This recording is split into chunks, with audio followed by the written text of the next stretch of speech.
ഞാൻ നിങ്ങളോട് ചോദിക്കും, ഈ ചക്ക കഴിച്ചിട്ട് നിങ്ങൾക്ക് എന്തായി നിങ്ങളെ അനുഭവം ഒന്ന് പറയൂ. പറയൂ. പേരെന്തായിരുന്നു? എന്റെ പേര് ജെനീഷ് ജോൺ. ജെനീഷ് ജോൺ. ചക്ക എങ്ങനെയുണ്ട് ജെനീഷ്? താങ്കൾ പറയൂ. ഗ്രേറ്റ്. മന്തി എന്നാലും ബിരിയാണി എന്നാലും ഇത് കിട്ടില്ല. മിസ്റ്റർ എന്തായാലും പേരെന്തായിരുന്നു? അല്ല പേരെന്തായിരുന്നു? ശ്രീജിത്ത്. പറയൂ. സാധനം ഉണ്ട്. ചക്ക എങ്ങനെയുണ്ട്? ചക്കേന്റെ ടേസ്റ്റ് എങ്ങനെയുണ്ട്? എങ്ങനെയുണ്ട്? അടിപൊളിയായി. മതി വെച്ചിരുന്നോ? കഴിക്കുന്നു. ഹലോ ഉണ്ണിക്കുട്ടൻ. എന്താ ഉണ്ണിക്കുട്ടൻ കുറവായി നടക്കുകയാണ്? ഉണ്ണിക്കുട്ടൻ താങ്കളുടെ യഥാർത്ഥ പേരൊന്നും ഇതിൽ വെളിപ്പെടുത്തൂ. ഉണ്ണിക്കുട്ടൻ പറയൂ. പറയൂ ഉണ്ണിക്കുട്ടൻ പറയൂ. എന്താ ഉണ്ണിക്കുട്ടൻ എങ്ങനെ?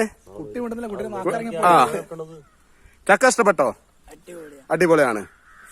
ഇതിലെ താങ്കൾ ഈ വാഹനത്തിലെ ഡ്രൈവറാണോ? ബസ്സിലെ ഡ്രൈവറാണ്. ഓക്കെ.